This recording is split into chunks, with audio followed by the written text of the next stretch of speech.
Hola, ¿cómo están? Mi nombre es Ronald Granja y quiero darles la bienvenida a un video más de mi canal llamado Un Politólogo Más. El día de hoy estaremos hablando acerca del presidente de Salvador, Nayib Bukele, en un video que titularemos Bukele, héroe o villano. En primer lugar, pues quiero decirles que este video me costó mucho realizarlo. Fueron semanas de investigación, lectura, búsqueda y demás. Por lo tanto, espero que les guste mucho. Este video pues será como siempre en mis videos basado en información verídica, información real y pues obviamente haciendo un análisis desde el punto de vista político. El video lo dividiremos en dos partes. La primera parte tendrá 4 sesiones y la segunda parte también tendrá 4 sesiones. Para comenzar hablando de Nayib Bukele, podemos decir que él proviene de una familia de origen palestino, una familia de publicistas. Es hijo de un famoso empresario salvadoreño de origen pues, palestino llamado Armando Bukele. En cuanto a Nayib Bukele, él tiene 44 años, nació en 1981, estudió la carrera de Derecho en la Universidad Centroamericana José Simeón Cañas, carrera la cual abandonó por dedicarse de lleno al negocio familiar de publicidad. De lo cual podemos inferir, tiene todo este arte comunicativo o aprendió todo este arte comunicativo que ha manejado a lo largo de su carrera política. En cuanto a sus inicios en política, cabe mencionar que en 2012 fue elegido alcalde de un pequeño pueblo a las afueras de la capital de Salvador llamado Nuevo Cuscatlán, un pueblo de tan solo 13,000 habitantes. Luego fue elegido precisamente en 2015 alcalde de la capital de El Salvador llamada San Salvador y en 2019 fue elegido presidente de esta República de El Salvador, cargo que ostenta hasta la fecha. Hola, ¿cómo están? Nuevamente. Primero pues vamos a comenzar hablando de nuestro primer capítulo de nuestro primer video, la parte 1 de nuestro video, Bukele, héroe o villano, ¿cierto? El primer capítulo se llama El ascenso del héroe, el ascenso de Nayib Bukele en El Salvador. Para hablar de eso tenemos que mencionar, primero que todo, que El Salvador fue un país que se encontraba en guerra entre el año 1980 y el año 1992, una guerra civil librada por el gobierno salvadoreño contra la guerrilla la guerrilla de izquierda FMLN, el Frente Farabundo Martí por la Liberación Nacional, que pues posteriormente, cuando se acabó la guerra en el año que ya dije, el 92, pasó a ser un partido político, ¿cierto? ¿Qué tuvo esto como resultado? Que por esa guerra civil, pues donde murió mucha gente, murieron más o menos 75,000 personas y hubieron alrededor de 1 millón de desplazados, ¿cierto? De esos desplazados, miles de esos desplazados se fueron a los Estados Unidos, a ciudades como Los Ángeles, en Estados Unidos, entre el periodo que ya les mencioné, el año 1980 y 1992. ¿Qué pasó ahí? Ahí surgieron unas pequeñas agrupaciones, unas pequeñas pandillas llamadas la Mara Salvatrucha y la Mara Barrio 18, ¿cierto? Que son las pandillas más famosas de El Salvador, ¿cierto? Estas crecieron como pequeñas agrupaciones urbanas creadas por jóvenes como respuesta al racismo y como para combatir el abuso que sufrían estos jóvenes por parte de otras pandillas, incluso en esas ciudades de los Estados Unidos, como ya mencioné, Los Ángeles, ¿cierto? Ya en el 92, cuando se acabó la guerra civil salvadoreña, estos jóvenes que crearon la Mara de Barrio 18 y la Mara Salvatrucha fueron deportados nuevamente de los Estados Unidos a El Salvador. ¿Qué pasó allí? Allí se encontraron con un estado lleno de pobreza, lleno de desempleo, falto de oportunidades y además lleno de armas que quedaban pues de la época de la guerra civil, ¿cierto? Entonces, ¿qué pasó con todo esto? Que entre el 90 y comienzos del 2000, la Mara Salvatrucha y el Barrio 18, la Mara Barrio 18, pasaron de ser pequeñas agrupaciones de barrio creadas por jóvenes a convertirse en verdaderos ejércitos urbanos del crimen, ¿cierto? Lo que llevó al Estado salvadoreño ya en el siglo XXI, a partir pues, del año 2000, a combatirlas primero de manera armada. ¿Qué hizo la derecha? La derecha, el partido Arena, Alianza Republicana Nacionalista. Primero que todo, comandada por el expresidente Francisco Flores, que fue presidente entre el 2009 y 2004, ¿cierto? Creó un plan de ataque a las maras que se llamó Mano Dura, lo cual consistía en combatirlas de manera armada, a las maras Salvatrucha y a la mara Barrio 18. Luego, entre 2004 y 2009, fue presidente también un político del partido de derecha, el gran partido de derecha de El Salvador, llamado Arena, como ya les mencioné. Ese presidente se llama Antonio Saca. Él fue presidente entre 2004 y 2009, ¿cierto? Entonces, él siguió con la política que ya había hecho Francisco Flores, el expresidente de Francisco Flores, entre 2009 y 2004. Él la continuó entre 2004 y 2009, la que se llamaba, pues como ya les mencioné, Mano Dura. Con Antonio Saca pasó a llamarse Super Mano Dura, ¿cierto? Como ya les mencioné, estas políticas consistían en el combate armado a las pandillas, principalmente pues a la mara Salvatrucha, que pues es la más famosa, que la mayoría pues me imagino que la han escuchado, y la otra que es la segunda más famosa, que es la mara Barrio 18, con sus dos, digamos, frentes, que es Barrio 18 sureños y Barrio 18 revolucionarios. Entonces, ¿qué tuvo esto como resultado? El combate armado, que no sirviera la guerra. Esa guerra no sirvió para eliminar a las pandillas Barrio 18 y Mara Salvatrucha. Por el contrario, lo que hizo fue fortalecerlas. ¿Por qué? Por un motivo, porque se encarceló a un montón de jóvenes pandilleros y no pandilleros en las cárceles, ¿cierto? Entonces, pues valga la redundancia, se los encarceló, y esa sobrepoblación carcelaria hizo que las pandillas se fortalecieran y reclutaran a más gente, a más pandilleros, ¿cierto? Principalmente en el caso de la mara Salvatrucha, que es la más importante de El Salvador. Esto hizo que se organizaran y además que crearan su comando central, su cúpula central, la cual se llama la Ranfla, ¿cierto? Se llama la Ranfla, es el comando central de la mara Salvatrucha. Entonces, eso pasó con las políticas de represión o de combate armado. Luego vino el gobierno de ese partido político que anteriormente había sido un grupo guerrillero que les mencioné, el FMLN, Frente Farabundo Martí por la Liberación Nacional, ese antiguo grupo guerrillero, y que después pasó a convertirse en un partido político de izquierda. Vinieron los gobiernos de ellos, ¿cierto? Entre 2009 y 2014 fue presidente un político de ese partido, del FMLN, llamado Mauricio Funes. Mauricio Funes, ¿qué hizo? Cambió, el enfoque de enfrentarse de alguna manera, si se puede decir, a las maras, Mara Salvatrucha y Barrio 18. Él lo que hizo fue llevar a cabo una negociación con mediación de la OEA, pues con su secretario en esa época, que era José Miguel Insulza, y también otros líderes políticos y también de la iglesia y demás, ¿cierto? Entonces se llevó a cabo una negociación que se llamó La Tregua. Eso fue en 2012. Recuerden que Mauricio Funes fue presidente entre el 2009 y 2014. En el 2012 él llevó a cabo esa negociación que se llamó La Tregua. ¿Qué pasó? ¿Qué tuvo como resultado esa tregua? Que efectivamente se redujera el accionar delictivo de las maras, ¿cierto? El Salvador pasó de ser en el 2012 un país con 4.400 homicidios aproximadamente, a en 2013 a ser un país con 2.400 homicidios en 2013, o sea, en ese año, ¿cierto? Se bajó de los homicidios de una tasa de 70 homicidios por cada 100.000 habitantes en 2012 a 40 homicidios en 2013 por cada 100.000 habitantes, ¿cierto? Tuvo una reducción importante del 40%, la tasa de homicidios se redujo, ¿cierto? Pero ¿qué pasó?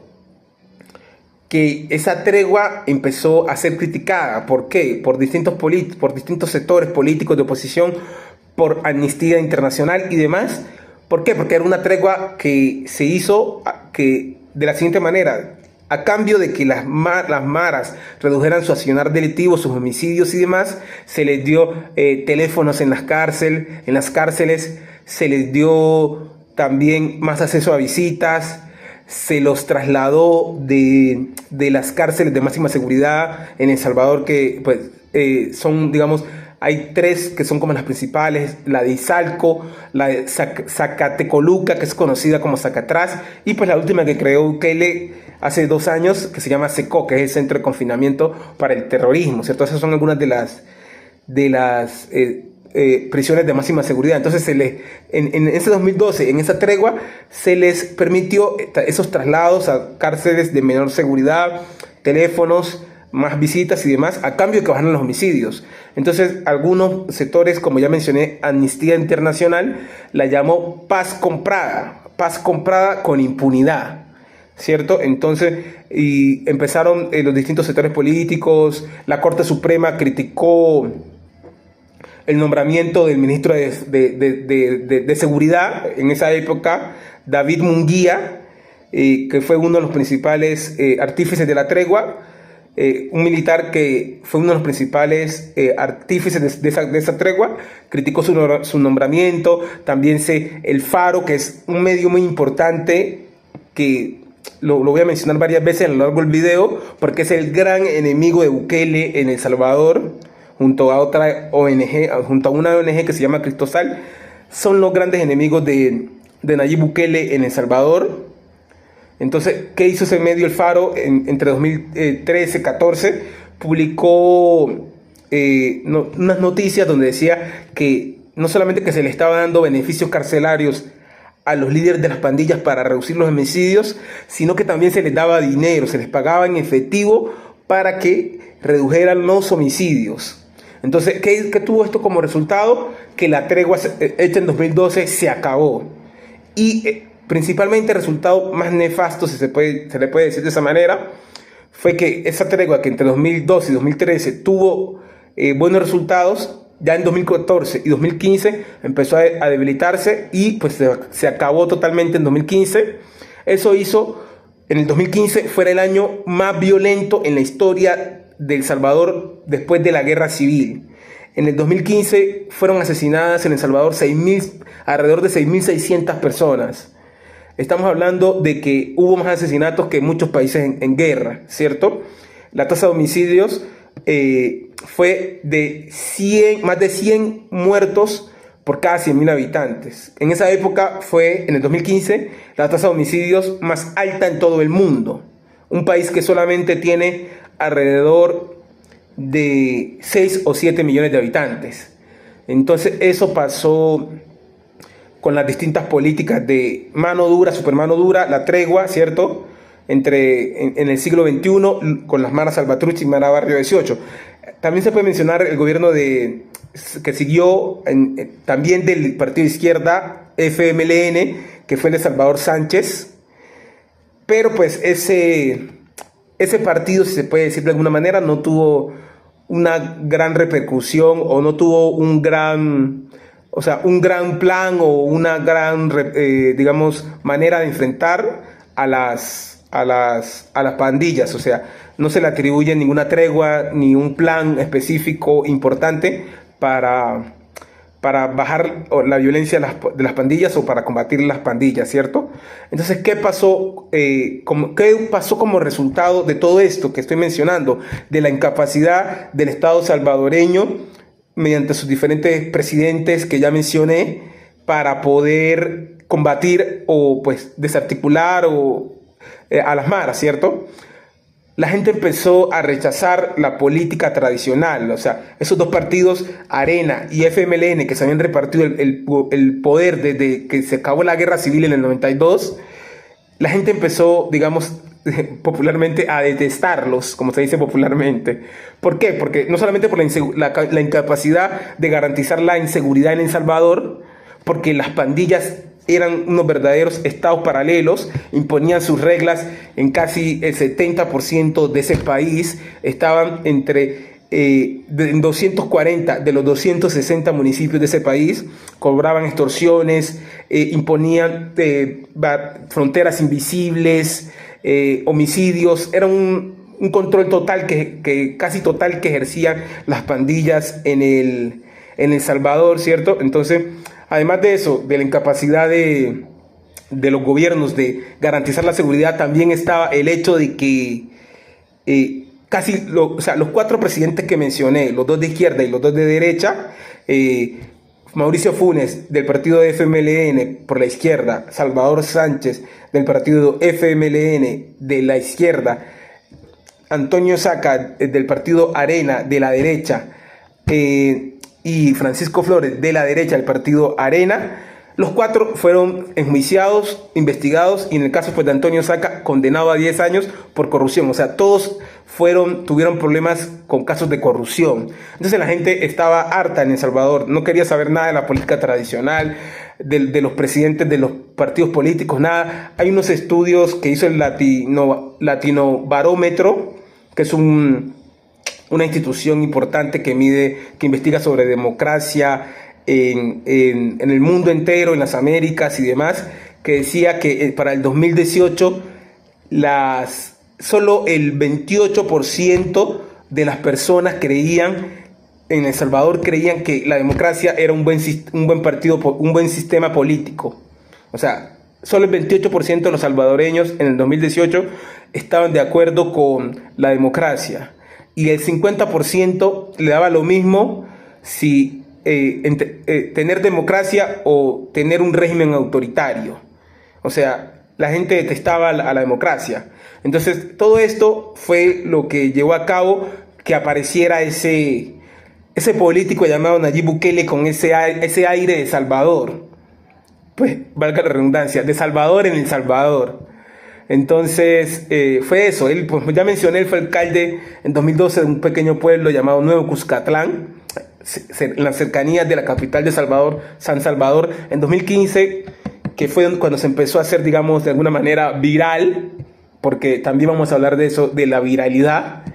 Él llegó a la alcaldía de la capital de San Salvador, la capital de El Salvador. Entonces, él, en su alcaldía en el 2015, ¿qué hizo? Empezó a hacer cosas visibles, muchas obras de parques, iluminación, un montón de cosas, para que todo llevarlo al terreno de la visibilidad, hacerse conocido y todo eso. Fue uno de los primeros políticos que empezó a usar las redes como Facebook, Twitter y demás para empezar a comunicarse con la gente, ¿cierto? Entonces, ¿qué llevó a eso? Que en 2019, cuando se lanzó a la presidencia, también usara mucho las redes. Quiero volver a algo sobre su elección como alcalde en 2015. Él, a pesar de autoproclamarse como un político que está en contra o sea, su lema fue, para llegar a la presidencia, que estaba en contra de los 2 partidos políticos que mencioné, de los mismos de siempre. Él los llamó los mismos de siempre que arruinaron al país. Él llegó a la alcaldía de San Salvador por uno de esos 2 partidos, que fue el partido de FMLN, el de izquierda. Fue quien lo llevó a la alcaldía, llegó de la mano de ese partido político a la alcaldía de San Salvador, de la capital de Salvador, ¿cierto? Luego, eso fue en 2015. Luego, en 2017, fue expulsado de ese partido por indisciplina. Lo expulsaron por indisciplina. Pero pues eso no minó su carrera política o no lo perjudicó su carrera política, sino que por el contrario la ayudó, porque empezó a venderse como un outsider en política o en cualquier ámbito. Es como una especie de forastero, un intruso, alguien que llega a un área, a un ámbito laboral y demás, o pues en el caso llega a la política sin ser, digamos, nacido o ser, digamos, de cuna de ese sector, sin ser un político, porque pues, como ya le mencioné, él viene de una familia de publicistas. Sin ser político llegó a la política. Eso es lo que se llama un outsider en la política, ¿cierto? Entonces, como le mencioné, llegó a la alcaldía por medio de FMLN y después a la presidencia llegó por medio de un partido que se llama Gana, que es un partido que crearon disidentes del partido tradicional de la derecha en El Salvador, que ya les mencioné, Arena, ¿cierto? Unos disidentes, o sea, unos rebeldes de ese partido, que salieron de ese partido en malos términos, crearon el partido Gana, en el cual también estaba el expresidente Antonio Saca. O sea, ese partido Gana está relacionado al expresidente Antonio Saca, que gobernó por Arena, ¿cierto? Y el cual fue condenado por 10 años de prisión por actos de corrupción. O sea, ¿qué quiero decir con esto? Que Nayib Bukele se vendió ante la gente como, primero que todo, el político que iba a llegar el político nuevo, fresco, que iba a llegar a acabar con las maras sin pactos ni nada. Y también se vendió como un político anticorrupción y en contra de los partidos tradicionales. Y casi todas sus, digamos, sus elecciones, las veces que fue electo como presidente, como alcalde, lo hizo por medio de los partidos políticos tradicionales. Entonces eso marca una fuerte incongruencia, ¿no? ¿Qué más les quiero decir sobre su llegada? En el 2019, pues siguiendo con su tendencia de ser un político muy mediático, empezó a hacer su campaña entre 2018 y 2019 por medio de las redes, que era un programa que se llamaba, un programa semanal en transmisiones de Facebook, Instagram, TikTok, Twitter y demás, que se llamaba El Salvador Despierta. Era un programa donde él mencionaba todos los, digamos, hacía toda su campaña política, porque él pues eliminó eso de los mitines prácticamente de su campaña política para ser presidente en el 2010, cuando llegó a la presidencia de 2019, eliminó todo eso para ¿qué es un mitin? Primero que todo, quiero decir que es un mitin. Un mitin pues son las tradicionales reuniones que hacen los políticos en la calle. Él eliminó eso para llevar a cabo su campaña política por las redes.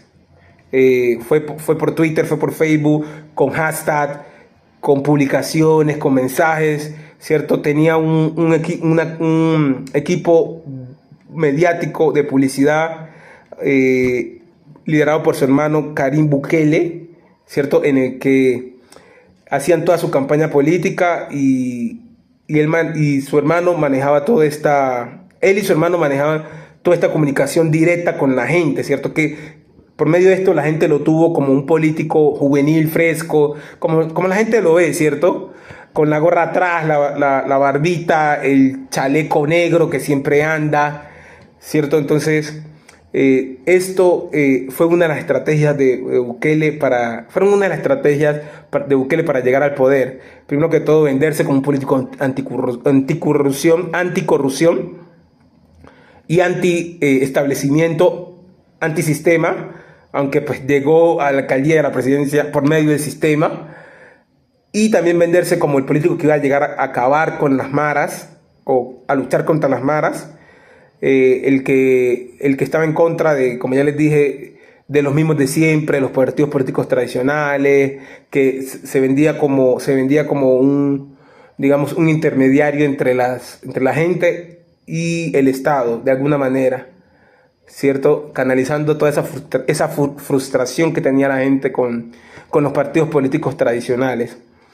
Entonces, ya mencionamos eso, en 2019 fue elegido presidente en primera vuelta con más de 50%, 53% de los votos, acabando con esos. Fueron 27 años que gobernaron los dos partidos tradicionales, el de izquierda FMLN y el de derecha Arena, del 92 al 2019. Él acabó con eso, con el bipartidismo, ¿cierto? Elegido en primera vuelta con un 53%, como ya dije, de los votos. A su llegada rápidamente empezó, digamos, a probar su autoridad, si se puede decir. Quiero mencionar algo muy importante, que es cuando irrumpió en el Congreso, asaltó el Congreso salvadoreño, porque no le aprobaban un préstamo. Eso fue en 2020, el 9 de febrero de 2020. No le aprobaban un préstamo para un plan de seguridad, pues, a la vez de combate contra las maras, que se llama Plan Control Territorial. No le aprobaban un presupuesto de 110 millones de dólares el Congreso, un préstamo. O sea, no le aprobaban para realizar ese préstamo. El Congreso no le daba autorización para realizar ese préstamo, y él entró al Congreso rodeado de militares, acompañado de militares, y lo asaltó el Congreso, se sentó en la silla del presidente del Congreso, se puso a rezar en la silla del presidente del Congreso, y cuando terminó de rezar dijo que le había orado a Dios y que él le había pedido que tuviera paciencia. Salió y le dijo a la gente, le dijo a la gente lo mismo, que Dios le había dicho que tuviera paciencia, pero también le dijo a la gente, a sus seguidores que estaban afuera del Congreso esperándolo, que a pesar de esa paciencia le iba a dar una semana a esos congresistas para que aprobaran la realización de ese préstamo, o si no se iba a tomar el Congreso, porque él era el que mandaba, digamos, de alguna manera en El Salvador. Fue lo que dio a entender, si se puede decir, o que él tenía la autoridad para tomarse el Congreso, pero que iba a tener paciencia. Entonces esa fue una de las primeras medidas autoritarias. Washington Post, un diario muy importante, pues, que me imagino que algunos han escuchado, dijo, el presidente Bukele probó hasta dónde podía llegar su poder, y el país asustado, El Salvador asustado, no reaccionó, aunque pues para sus seguidores no fue un asalto o algo violento, sino que fue como una manera de establecer el orden. Es lo que dicen algunos medios, ¿cierto? O algunas investigaciones, o digamos analistas como de la universidad que ya mencioné, donde él estudió, José Simeón Cañas y demás. Entonces fue básicamente eso. También otra cosa que quiero mencionar, que entre marzo y junio del 2020, ese mismo año, cuando se dio la pandemia, que todos recordamos, él impuso la cuarentena más estricta de toda Latinoamérica, ¿cierto? Las personas eran arrestadas por violar la cuarentena, los toques de queda. O sea, uno piensa, digamos, pensando en Colombia, lo máximo que te ponían era una multa, pero en el caso de El Salvador eras arrestado y puesto en unos centros de detención provisional improvisados en escuelas, centros comunales y demás, hasta por 30, 40 días, solamente por violar la cuarentena, los toques de queda. Las personas eran retenidas en esos centros de retención, valga la redundancia, solo por violar la cuarentena. Fueron detenidas más de 2.400 personas entre marzo y junio del 2020, lo que algunos expertos de la política salvadoreña llaman que fue el ensayo del régimen de excepción, que es algo que voy a mencionar más adelante, que hoy vive El Salvador, que comenzó en el 2022 y se extiende hasta el día de hoy, pero que en 2020, como ya mencioné, algunos expertos mencionan que fue el ensayo de ese régimen de excepción. Entonces, continuando, ¿qué más podemos decir en este primer capítulo, el ascenso del héroe? Básicamente, para terminar, quiero decir que también en 2021 destituyó al fiscal general Raúl Melara, el fiscal general de la República de El Salvador, y lo reemplazó por Rodolfo Delgado, un abogado y político que fue su asesor, o sea, afín a él. También destituyó a los jueces de la Corte Suprema en ese mismo año, en 2021. En el 2021 también aprobó una ley de carrera judicial donde jubiló a más de 200 jueces con mayores de 60 años o con más de 30 años de servicio. Puso también un montón de jueces digamos, leales a él, ¿cierto? ¿Qué quiero decir con esto? Fue controlando todos los poderes del Estado. En 2021 también su partido Nuevas Ideas, el partido que él creó luego de que lo expulsaran del FMLN en 2017, su partido ese partido en 2021 ganó, arrasó en las elecciones al Congreso, obtuvo 58 o 56 de los 84, de las 84 curules, las 84 plazas que en ese entonces había en el Congreso en El Salvador. Entonces, básicamente, esas fueron algunas de las cosas que él hizo en su ascenso, en su elección y demás. Este es nuestro primer capítulo y quiero terminarlo de esta manera. Hola, ¿cómo están? Vamos al segundo capítulo de nuestro video, el cual se llama El trato y el costo del orden.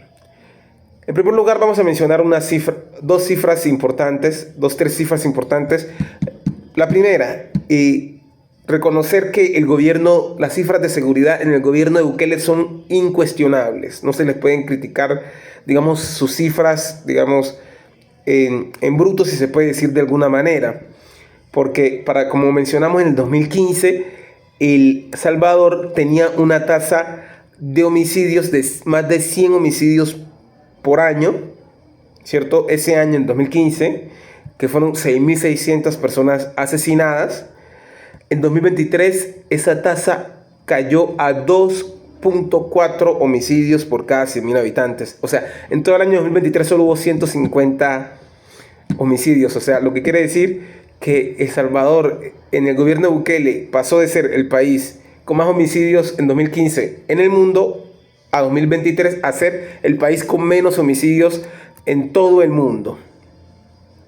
Entonces, eso es incuestionable. También las extorsiones. Para 2018 las extorsiones estaban... había un número de denuncias por extorsiones de más de 8.000 denuncias por extorsiones en 2018. Luego, en 2023, esas denuncias por extorsiones cayeron a menos de 600, o sea, más o menos 580 denuncias por extorsiones. Lo que quiere decir que sí hubo una gran reducción del delito en el gobierno de Bukele en El Salvador, ¿cierto? Pero pues ahora vamos a analizar ciertas cosas sobre eso. En primer lugar, quiero decir otra cosa importante, que luego del fracaso de la tregua de la cual les hablé en 2012, ¿cierto? Posteriormente, en 2015, la Corte Suprema de Justicia de El Salvador declaró a las maras, a las pandillas salvadoreñas, Mara Salvatrucha y Barrio 18 y demás, organizaciones terroristas, y prohibió cualquier tipo de negociaciones con estas estructuras criminales. Y también algo importante mencionar, que ya lo dijimos, que el presidente de El Salvador, Nayib Bukele, cuando hizo su campaña para llegar a la presidencia en 2019, dijo que no iba a negociar con las pandillas, ¿cierto? Pero ¿a qué va todo esto? Y también el tema de la reducción del delito, o las cifras de reducción del delito de las cuales les hablé. Que en 2020 salió una investigación del medio El Faro, el cual les dije que es el gran enemigo de Nayib Bukele en El Salvador, en la cual daba pruebas y daba testimonios y demás, probaba que el gobierno salvadoreño desde 2019, que Nayib Bukele asumió el 1 de junio del 2019, y entonces el medio El Faro documentó que desde esa época, cuando asumió en 2019, empezó a negociar con las maras, con la Mara Salvatrucha y Barrio 18. Hay un montón de imágenes, voy a mostrarle algunas, les voy a dejar por aquí, donde dos hombres claves en esas negociaciones son Osiris Luna y Carlos Marroquín. Osiris Luna, ¿quién es? Osiris Luna es uno de los, digamos, funcionarios más importantes del gobierno de Bukele. Él dirige los centros penales, es el director de centros penales, lo que en Colombia, pues, para los que me escuchan de Colombia, sería como el INPE. Y Carlos Marroquín es el encargado de una unidad del gobierno que se llama Dirección de Reconstrucción del Tejido Social, ¿cierto? Carlos Marroquín y Osiris Luna. Entonces ellos fueron, digamos, los voceros de esas negociaciones con la Mara Salvatrucha y con Barrio 18. ellos, hay un montón, el Faro en esa época, 2020, publicó un montón de imágenes de ellos ingresando y entrando y saliendo de las prisiones de máxima seguridad en donde se encontraban los líderes pandilleros. Por ejemplo, entraron varias veces a dialogar o a entablar negociaciones con el máximo líder de la Mara Salvatrucha, que se llama Borromeo Enríquez. Es conocido en El Salvador como el Diablo de Hollywood. El Diablo de Hollywood. Entraron con otros líderes que estaban libres en la calle, como el Guay de Iberias. El Guay de Iberias, ¿para qué? Para negociar y para que los intermediarios del gobierno y los líderes pandilleros, y también entraron con otros líderes pandilleros, como ya les mencioné, el Guay de Iberias, para recibir órdenes de los máximos líderes, de los cuales ya le hablé, como el Diablo de Hollywood, que es el máximo líder de la Mara Salvatrucha, para reducir los homicidios en la calle. ¿A cambio esto de qué? Todo esto. A cambio de unas prebendas, unos beneficios carcelarios, ¿cierto? Hay un documento que se llama la Huila. Son unos manuscritos que hacen las maras en su propio lenguaje, la cual utilizan para comunicarse, dar órdenes para cometer crímenes, asesinatos, extorsiones y demás, ¿cierto? Se llama la Huila.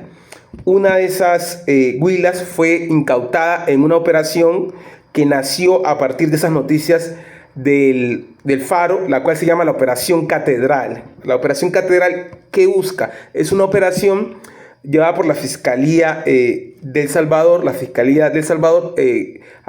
en cabeza del fiscal anticrimen Germán Arriaza, y pues también liderada por el fiscal general que ya les mencioné, que destituyó Bukele, Raúl Melara, y también en colaboración con el Departamento de Justicia de Estados Unidos y con una fuerza de tarea conformada por miembros del FBI y demás de Estados Unidos, que se llamó la Fuerza de Tarea Vulcan, ¿cierto? ¿Se llama o se llamó? Entonces, ¿qué consistía toda esta operación Catedral? Investigar esos pactos que tenía el gobierno salvadoreño con las maras Salvatrucha y Barrio 18, porque en el caso de Estados Unidos, el Departamento de Justicia y demás sospechaba que el gobierno salvadoreño estaba desviando fondos de donaciones de entidades como USAID para pagarle a los miembros de la Mara Salvatrucha para que redujeran los homicidios. Entonces, eso es la Operación Catedral. En 2023, el Departamento de Justicia de Estados Unidos hizo una acusación formal a los líderes de las maras, principalmente la Mara Salvatrucha, donde también mencionaba al gobierno salvadoreño como un actor criminal que negociaba con grupos terroristas. Entonces, básicamente eso. ¿Y qué más podemos decir? Que en ese documento, en el cual les mencioné, la Huila, los líderes de la Mara Salvatrucha le pedían al gobierno que, primero, los trasladara a prisiones de menor seguridad, les diera beneficios carcelarios como entrada de comida, por ejemplo. Algo que me pareció muy llamativo y curioso es que a los presos se les llevaba comida como pizza, pollo frito, y hay una comida popusa, es como una especie de arepa rellena de chicharrón y demás, que es una comida típica de El Salvador, y se les llevaba esa comida para todo a cambio de reducir la violencia en las calles. Entonces, esa reducción de la violencia de las que le hablé al principio, de los delitos, de la cual el gobierno de Bukele se empezó a jactar, digamos, a vanagloriar, no fue, digamos, lograda por medio de políticas de gobierno, sino que fue lograda por pactos con las pandillas, cosa que él había prometido no hacer. Entonces, ¿qué más les puedo decir sobre esto. Otro de los grandes beneficios que obtuvieron las pandillas fue dos puntos que me parecen muy importantes. Ya les mencioné al Diablo de Hollywood, que es el máximo, o fue el máximo líder de la Mara Salvatrucha. A él se le permitió a finales de 2020 o 2021, no recuerdo bien el año en este momento, salir de la prisión donde se encontraba recluido. Era una cárcel de máxima seguridad, en Zacatecoluca creo que estaba, y se le permitió salir un mes a un asilo de ancianos llamado Casita Linda, un asilo de ancianos que es como de estrato alto en El Salvador. Y estuvo un mes ahí fuera de la prisión, le permitieron salir a cambio de la reducción de los homicidios y del crimen de las pandillas en El Salvador. Y la peor de todas creo que es el ladrón de Hollywood. ¿Quién es el ladrón de Hollywood? El ladrón de Hollywood es para muchos el segundo al mando de la Mara Salvatrucha, que había sido en 2021 pedido en extradición por las autoridades estadounidenses por cargos como terrorismo. Y el gobierno de Bukele, en sus negociaciones llevadas a cabo por sus voceros Carlos Marroquín y Osiris Luna, que ya les mencioné, lo ayudaron a escapar de la prisión. De hecho, al final de este capítulo les voy a dejar un audio donde el mismo Carlos Marroquín le admite en comunicación en una llamada a uno de los pandilleros que él mismo lo sacó de la cárcel y lo ayudó a escapar, creo que a Guatemala, que es un país cercano a El Salvador, ¿cierto? Con un vehículo del Estado y escoltado por Carlos Marroquín, el vocero de Nayib Bukele, en las negociaciones del gobierno con las Maras Salvatruche y Barrio 18, lo ayudaron a escapar a este criminal que para muchos es uno de los máximos, el segundo al mando de la Mara Salvatrucha, la pandilla más importante de El Salvador, ¿cierto? ¿Qué otra cosa les puedo decir sobre el trato y demás? Luego, ¿qué pasó con este trato? Este trato en 2022, desde 2021 ya venía con su grieta, que se venía como, digamos, deteriorando, porque entre el 9 y el 11 de noviembre de 2025 fueron asesinadas 45 personas, entre el 9 y 11 de noviembre del 2021, fueron asesinadas 45 personas, presuntamente por las pandillas, como una retaliación de lo que ellos consideraban violaciones del pacto. Pero ya en marzo del 2022, entre el 25, 26 y 27 de marzo del 2022, fue la rotura total del pacto, en donde nuevamente por la captura de miembros de la Mara Salvatrucha y de la Mara Salvatrucha principalmente, es este grupo criminal, esta pandilla, entre el fin de semana 25, 26, 27 de marzo del 2022, asesinó a 87 personas. A 87 personas, de las cuales, según pues la fiscalía y la policía y demás informes, solo 13 pertenecían a pandillas. O sea, presuntamente esto se hizo como una retaliación por parte de la pandilla Mara Salvatrucha por la captura por parte del ministro de Seguridad, Gustavo Villatoro, del gobierno de Bukele, de miembros de la pandilla Mara Salvatrucha, ¿cierto? Un dato muy llamativo: hubo el sábado 26 de marzo del 2022, hubo 62 asesinatos por parte de la pandilla Mara Salvatrucha. Fue el día con mayor asesinatos en todo el siglo XXI en El Salvador. O sea, desde el año 2000 es el día con mayor cifra de asesinatos en El Salvador. ¿Qué pasó después de esto? Nayib Bukele dio por terminado el pacto y estableció lo que les mencioné al final del capítulo anterior, que fue el régimen de excepción que hasta el día de hoy está vigente en El Salvador, ¿cierto? ¿Qué es un régimen de excepción? Un régimen de excepción es algo, digamos, un decreto, digamos, se establece por decreto, una ley, pues se puede decir, donde se restringen o se eliminan ciertos derechos de la población. En este caso, en El Salvador se eliminaron los siguientes derechos. El derecho a la reunión pacífica, creo que es el artículo 7 de la Constitución salvadoreña. El derecho a ser puesto, o sea, el derecho, se amplió la detención administrativa, o sea, la que dice que una persona tiene el derecho a ser puesta a disposición de un juez máximo a los 3 días de haber sido arrestada. O sea, ese plazo se amplió a 15 días, ¿cierto? Creo que es el artículo 12 de la Constitución salvadoreña.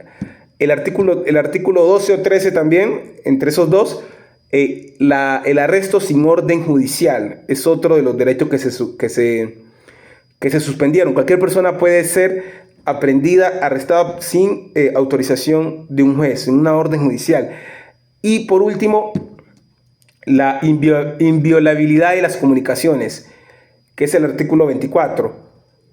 A cualquier persona se le puede intervenir sus comunicaciones, sus llamadas, si hay sospecha de que está ligado con alguna actividad criminal, ¿cierto? Entonces, básicamente es eso el régimen de excepción que desde marzo del 2022 está vigente en El Salvador. Algunas de las consecuencias, ¿cuáles han sido? El Salvador en este momento hay presas más de 100.000 personas. Un país que solamente tiene 7 millones de habitantes. O sea, el 2% está presa. El 2% de la población está presa en El Salvador. Es un país,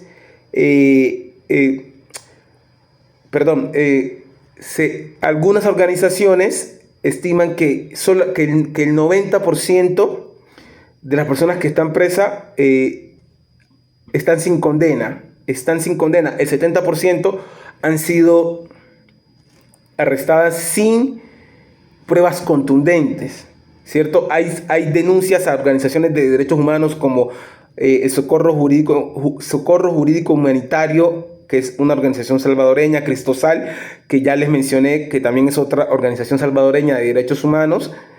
El Servicio Social Pasionista también es otra organización salvadoreña de derechos humanos, y demás, que entre cifras, desde el régimen de excepción que se impuso en marzo del 2022, han sido arrestadas 86.000 personas. Como ya les dije, la mayoría de ellas sin pruebas y sin condena.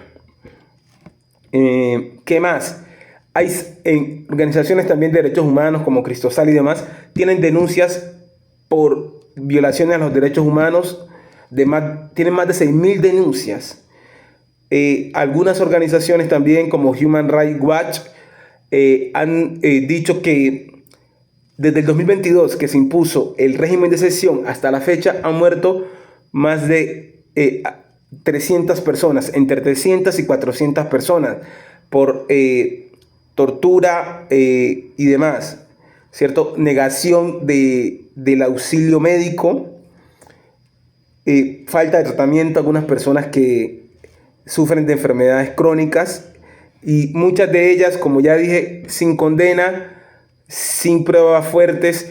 Hay un número estimado más o menos también por algunas organizaciones de derechos humanos, que alrededor del 30-40% de manera confirmada no tienen ningún tipo de vínculos con las pandillas, ¿cierto? ¿Qué más les puedo decir? La policía, miembros de la policía han declarado que se les ha exigido hacer 5 capturas diarias a cada uno de ellos, sin pruebas, sin demás. Hay personas que han sido encarceladas por su apariencia, por el barrio donde viven, por denuncias anónimas de vecinos que muchas veces lo hacen por retaliaciones, por nerviosismo y demás, ¿cierto? Entonces, esas son algunas de las, digamos, de las arbitrariedades que ha cometido el gobierno de El Salvador en cabeza de Nayib Bukele. Otra cosa importante,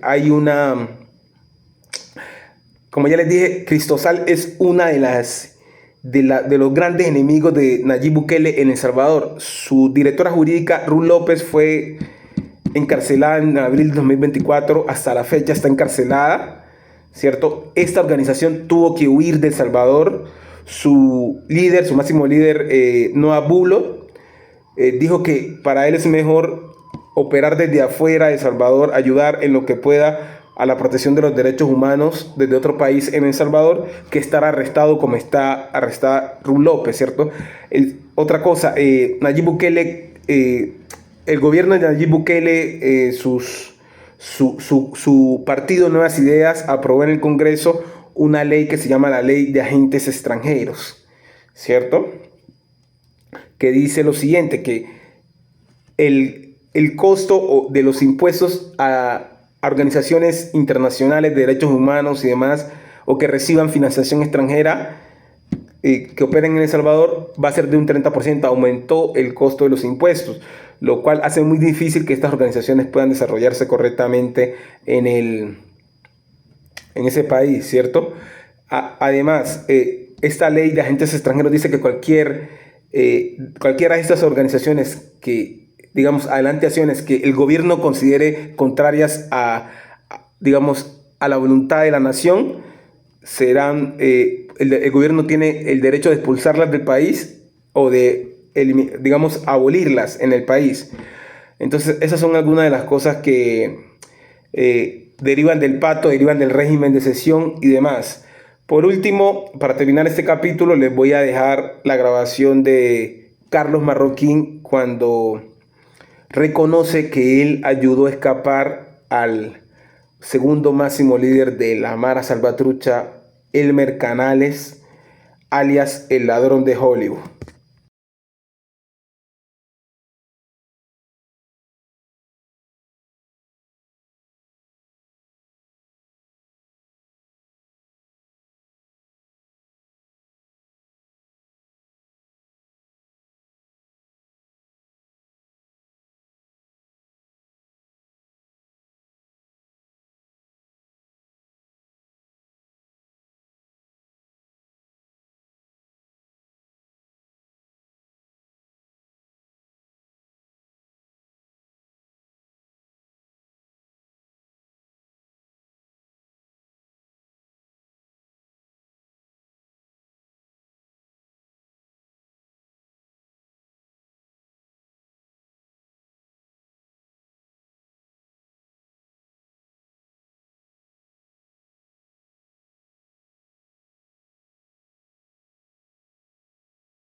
Hola, ¿cómo están? Ahora vamos con nuestro tercer capítulo llamado Del héroe al monarca. Para eso, pues, primero tenemos que traer una fecha clave, que es el 1 de mayo del 2021, donde el gobierno, o sea, donde asume el nuevo Congreso del cual ya les hablé, ¿cierto?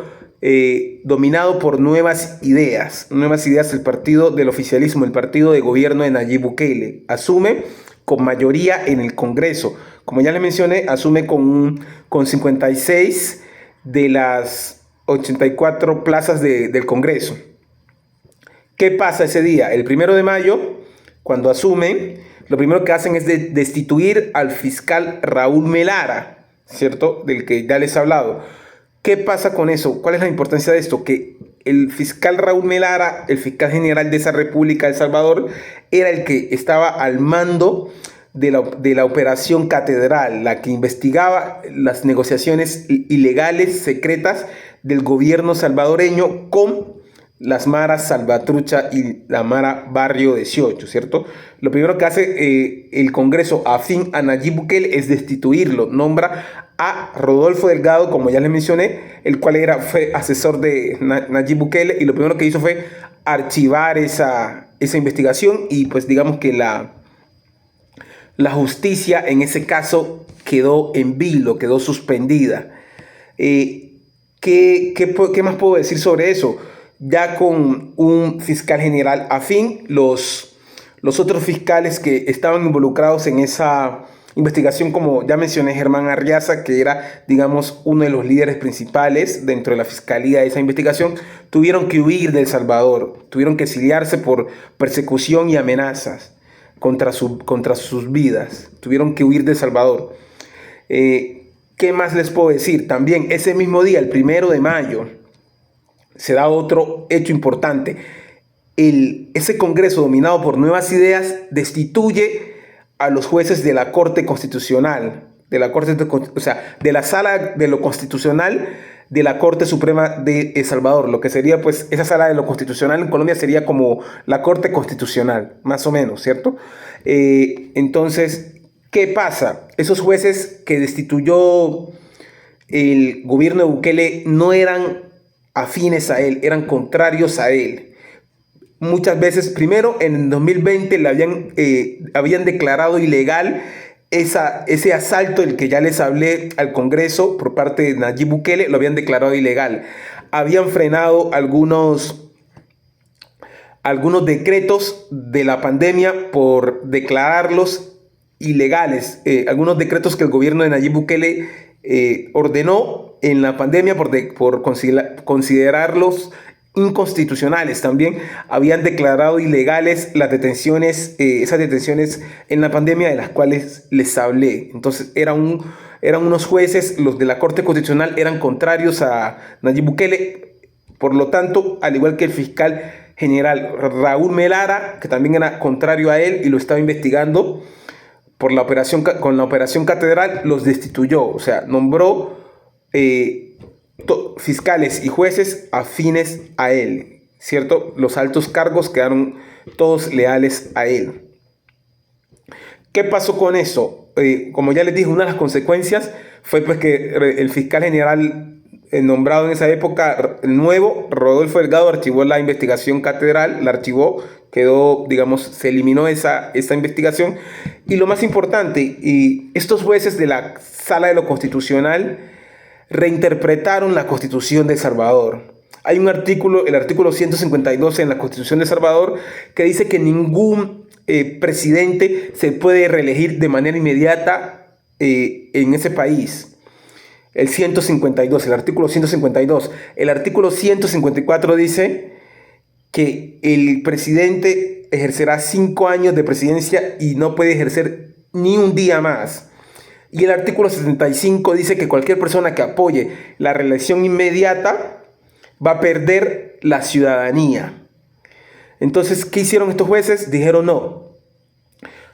El pueblo, ahora la autoridad queda en el pueblo, ellos quieren a Bukele, entonces estos artículos ya no son válidos. O sea, basándose o excusándose, digamos, creo decirlo a mi manera de ver, para decirlo de manera más correcta, excusándose en esa, digamos, valga la redundancia, excusa de la voluntad del pueblo, le quitaron peso a la Constitución, que precisamente, pues considero a modo personal, tiene este tipo de artículos como los que ya le mencioné para impedir que ciertos gobiernos con este carácter autoritarista se perpetúen en el poder, ¿cierto? Entonces, todo esto quedó abolido y el periodo presidencial de Nayib Bukele, que iba de 2019 a 2024, tuvo una reelección en ese mismo 2024. O sea, el periodo actual es esa reelección inmediata que estaba prohibida por la Constitución salvadoreña y que los jueces afines a él reinterpretaron. ¿cierto? Ahora, qué más podemos decir de estas medidas autoritarias de Bukele o de su gobierno?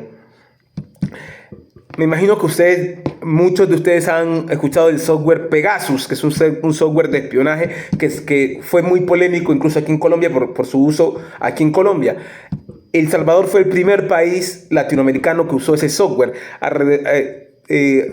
Por decirlo de alguna manera, alrededor o a mediados del 2020-2021, ¿cierto? Para investigar a periodistas de medios como, ya les mencioné, El Faro, que esas interceptaciones con ese software de espionaje a periodistas fueron, fueron paralelas en el tiempo a esas noticias que ellos publicaron sobre las negociaciones del gobierno de Bukele con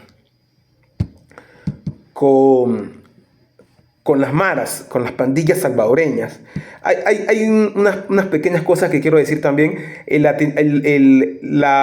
Hay agencias de la libertad de prensa donde El Salvador se ubica entre los puestos más bajos en la actualidad de la prensa libre. O sea, es donde la prensa tiene más censura en todo el continente, solamente superado por países como Cuba, Nicaragua y demás. Entonces, esa es una de las cosas que podemos decir. Alrededor de 40, 50 periodistas del Faro y también funcionarios de organizaciones protectoras de derechos humanos fueron espiadas por este software, ¿cierto? Hay una cifra importante que también me gustaría dar de Human Rights Watch, que dice que alrededor de 40 periodistas y demás funcionarios de organizaciones de protección de los derechos humanos se encuentran en el exilio o están pidiendo asilo en otros países, ¿cierto? Entonces, esas son algunas de las cosas que podemos mencionar en cuanto a medidas autoritarias. Quiero hablar en este momento, ya que hablamos de el autoritarismo y del monarca en el cual se ha convertido Nayib Bukele en El Salvador, quiero hablar de su relación con Estados Unidos. En el gobierno de Biden, como ya les mencioné, mediante el Departamento de Justicia y mediante esta fuerza de tarea Vulcan de las que ya les hablé, el gobierno de Estados Unidos impuso sanciones a funcionarios como Carlos Marroquín y Osiris Luna, incluyéndolos en una lista que se llama la lista Angel, que sanciona a funcionarios de otros gobiernos por negociar con grupos criminales o por cometer actos de corrupción. Y en el gobierno de Biden fue la época más tensa de Estados Unidos y El Salvador, ¿cierto? Por todas estas sanciones de las que ya les hablé, las investigaciones y demás. Entonces, ¿qué pasó luego? Ahora con el gobierno de Donald Trump, el cual lo ha alabado en repetidas ocasiones y lo nombra como un gran, a su manera de ver, un gran gobernante. Entonces, ahora todas esas sanciones y demás, todo esto ha retrocedido. ¿Por qué? Porque por los acuerdos que ya conocerán algunos de ustedes, ha hecho el gobierno de Donald Trump con el gobierno de Bukele, en lo cual consiste que el gobierno de Donald Trump le ha enviado cientos de deportados a las cárceles salvadoreñas, sobre todo a la cárcel del SECO, el Centro de Confinamiento del Terrorismo, del cual ya les hablé, ¿cierto? Entonces, solamente personas que han sido deportadas de ese país por encontrarse en un estatus inmigratorio de ilegalidad han sido recluidas sin ningún tipo de investigación, pruebas ni nada en esa prisión del SECO en El Salvador. Entonces, esas son una de las cosas que ha hecho que todo lo que se había investigado por parte de Estados Unidos y las sanciones que habían a funcionarios y todo, quedaron en vilo, quedaron también en suspenso. ¿Qué más quiero decir en este apartado de Nayib Bukele? Ahora vemos que ya pasando el tiempo, hace poco, en el 2025, encima de que él se religió en este 2024 de manera ilegal, de manera inmediatamente lo hizo se religió de inmediato de manera ilegal. Ahora en 2025 volvió ya reformó la Constitución, a pesar de que la reformó en un solo periodo legislativo, o sea, en un solo periodo del Congreso, o sea, en una sola, para aclarar esto, ¿qué quiero decir?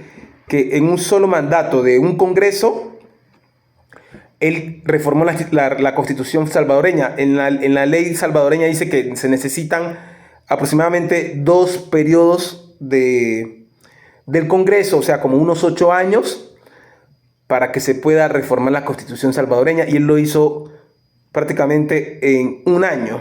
Este año que pasó, entre el 2025 y el 2024, reformó la Constitución salvadoreña. ¿Para qué? Para que no solamente contento de reelegirse ilegalmente en 2024, ahora aprobó ya la reelección definitiva, o sea, indefinida, perdón, que es algo que también estaba prohibido en la Constitución salvadoreña. Les voy a dejar por ahí el artículo, que no lo recuerdo cuál era el que prohibía la reelección indefinida. Y también, ¿qué hizo? Unificó las elecciones, las legislativas, y también eliminó la segunda vuelta y demás. O sea, son un montón de medidas encaminadas a perpetuarse en el poder.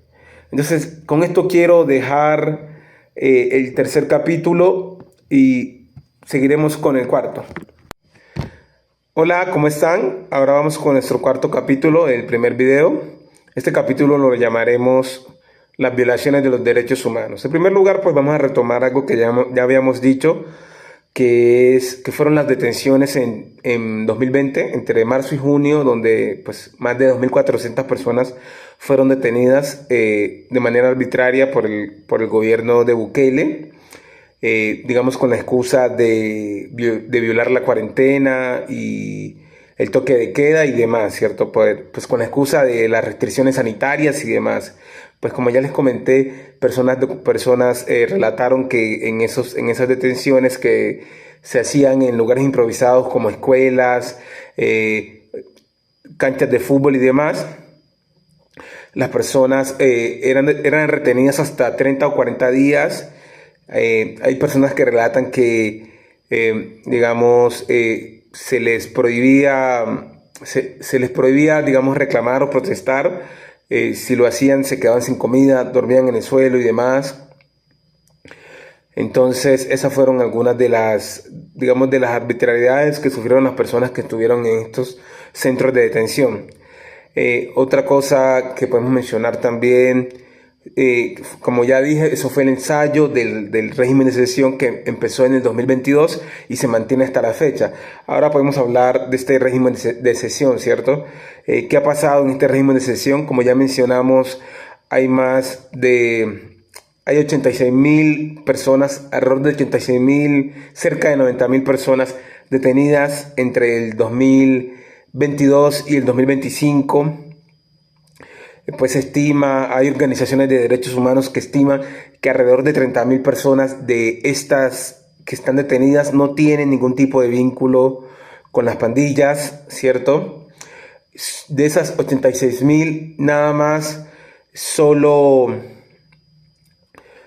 alrededor del 25% han recibido condenas. O sea, hay 75% de estas 86.000 personas, entre 86.000 y 90.000 personas, que no han recibido una condena, que se mantienen en prisión preventiva por meses, incluso años, ¿cierto? Entonces, esas son algunas de las cifras. Hay algo que se llama habeas corpus, que son peticiones de excarcelación por detenciones, digamos, injustas o excesivas en el tiempo, que han sido, digamos, impuestas ante autoridades judiciales, las cuales no han sido, digamos, solucionadas por las cortes, porque pues ahora son controladas por el gobierno de Bukele. De lo que se habla, lo que hablan los medios, es que en los juzgados la orden es no liberar a las personas. Cuando las personas llegan llegan a los juzgados, no liberarlas. Hay defensores públicos que han dicho que se han llegado a hacer juicios, audiencias con decenas y hasta cientos de personas, lo cual no permite una correcta judicialización de las personas o una correcta impartición de la justicia, ¿cierto?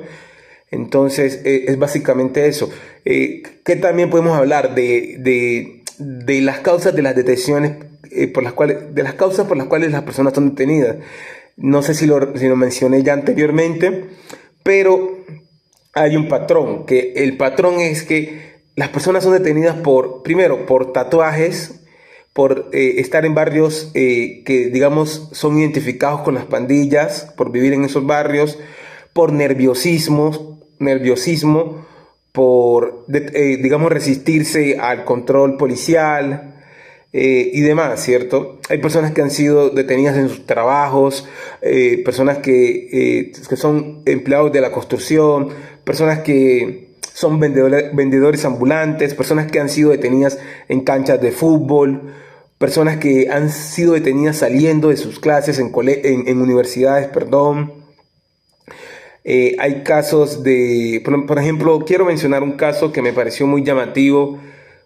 Pues voy a mencionar varios, pero quiero comenzar con ese. Es el caso de una familia que en 2017 fue declarada inocente de este delito de agrupación con las pandillas o asociación con las pandillas. Y pues esas personas ahora, con el régimen de excepción que se implementó en 2022, empezaron a recibir, digamos, amenazas de agentes de policía que iban a ser encarcelados nuevamente, porque uno de los medios por los cuales se encarcelan a las personas también son los antecedentes. Si una persona tiene antecedentes, digamos, haya sido condenado o no, también puede ser víctima o ha sido víctima o han llegado a ser muchos víctimas de encarcelamiento injusto, ¿cierto? Entonces, esta familia que quiero mencionar es una familia compuesta por la madre y dos hijos, una hermana y un hermano. Ellos tuvieron que huir solamente por el hecho de que fueron amenazados de que iban a ser encarcelados nuevamente, cuando en 2017 ya se los exculpó o se los declaró inocente de ese delito de agrupaciones con pandillas. El medio que les mencioné, El Faro, que es el medio más importante pues, de periodismo salvadoreño, digamos, de oposición, que es como el gran enemigo, pues les repito, del gobierno de Bukele,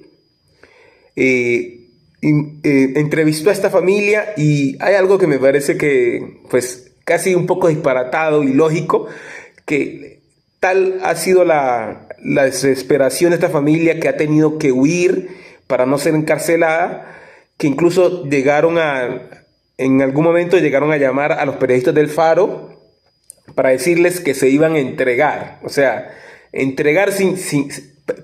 pensaban en dejar de huir y entregarse por un delito que no cometieron. O sea, una cosa que parece casi digna de una novela de ficción, una cosa totalmente, digamos, pues, a mi modo de ver, incoherente.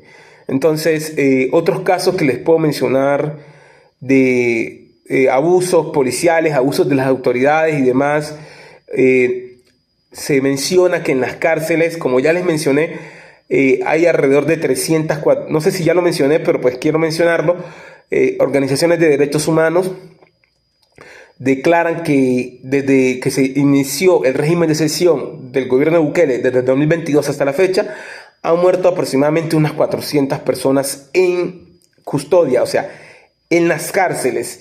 Se habla de que las organizaciones de derechos humanos hablan de casos donde las personas son, digamos, arrestadas como ya mencioné, sin pruebas contundentes, y las personas son torturadas en esos centros pues, en las cárceles. Por ejemplo, hay organizaciones de derechos humanos como Cristosal, que tiene más de 6.000 denuncias por casos de abusos y violaciones de los derechos humanos, ¿cierto? Hay otras como el socorro jurídico humanitario que tiene y demás, que tienen, digamos, 12.000, han reportado 12.000 casos de lo que se llama desapariciones de corta duración. ¿Qué quiere decir? Que las personas son movidas de una cárcel a otra y sus familiares no pueden saber en qué cárcel están, ¿cierto? Hay un caso que me llamó mucho la atención de una señora que declara que lleva meses sin saber el paradero de su hijo y que solamente quiere saber si está vivo o no, ¿cierto? Las mismas organizaciones de derechos humanos que he mencionado reportan, y también reportajes periodísticos. Voy a dejarles unas fotos. Aquí voy a dejarles unas fotos de cómo mujeres, decenas, cientos y de mujeres, hasta miles, digamos, llegan de zonas rurales y demás de diferentes pueblos a los diferentes penales de El Salvador, a los más importantes. Por ejemplo, hay uno que se llama Mariona, y esas mujeres llegan de diferentes lugares a peregrinar o a establecerse ahí a las afueras de esos penales para saber qué ha pasado con sus maridos, sus hermanos, sus hijos, que fueron detenidos en muchos casos sin pruebas, de manera injusta. Por ejemplo, hay mujeres que digamos, declaran que sus hijos, sus maridos y demás eran el sostén de sus hogares, y desde ahora a ellas les tocó, digamos, asumir no solamente el sostén de los hogares, sino todo lo que tiene que ver con los gastos en abogados, en mandarles, digamos, comida sin saber si les llega o no, porque hay casos. Por ejemplo, hay un caso de un joven que la madre le mandaba alrededor de $300-400 diarios, mensuales, para comida, y nunca le llegaba esa comida. Solamente después de salir él declaró que solamente le llegaba una bolsa de leche al mes, y pues ese joven que declaró eso, lamentablemente, después de salir de la cárcel, salió con un grave caso de desnutrición y murió a los pocos días. Entonces, esas son algunas de los, digamos, violaciones de derechos humanos. Hay personas que, como ya mencioné, hay otro caso que me pareció muy llamativo, de un señor que fue detenido, y cuando salió su madre ya había muerto. No le daban trabajos porque quedó estigmatizado por digamos, haber sido preso por, entre comillas, tener vínculos con las pandillas. Bueno, continuando con nuestro video, pues tenemos que también mencionar con nuestro cuarto capítulo del primer video. Quiero, para terminar un poco, quiero mencionar también casos de madres, de mujeres que han sido detenidas, que son miles de mujeres que han sido detenidas. Hay casos de mujeres que han dado a luz en los penales, en los centros carcelarios, y lamentablemente han perdido sus hijos porque han tenido que... Hay reportajes donde se habla de que han tenido que dar a luz a sus hijos en el suelo y han perdido sus bebés. Hay casos de mujeres que han sido detenidas con sus hijos, digamos, amamantando a sus hijos. Y también, por ejemplo, hay un caso de una chica que ella entró con su hijo de 6 meses a la cárcel, y cuando salió de la cárcel después de casi un año, su hijo murió por desnutrición. ¿Qué más les puedo decir? Se habla también de personas, entre los muertos se habla de que hay personas que se las decretó o se las dictaminó con muerte natural, y sus familiares denuncian que cuando recibieron los cuerpos, los recibieron con golpes, con síntomas, con señales de asfixia. También hay, digamos, testimonios de jóvenes que han salido allá, que solamente recibían una comida al día, fueron encarcelados injustamente y cuando llegaron a la cárcel solamente recibían una comida al día. Hay un caso de un defensor de los derechos de las comunidades de El Salvador que fue apresado, luego denunció todos los atropellos que se cometían en las cárceles y por denunciar eso fue apresado nuevamente. Actualmente se encuentra preso, ¿cierto? No sé si ya mencioné el caso de Ru López, quiero mencionarlo nuevamente, que es una de las, que es la secretaria, si no lo mencioné, quiero mencionarlo nuevamente, es la, digamos, la encargada del área jurídica de Cristosal, que es una de las grandes enemigas de Bukele en El Salvador. Ella fue detenida con cargos de estafa y demás, solamente por testimonios,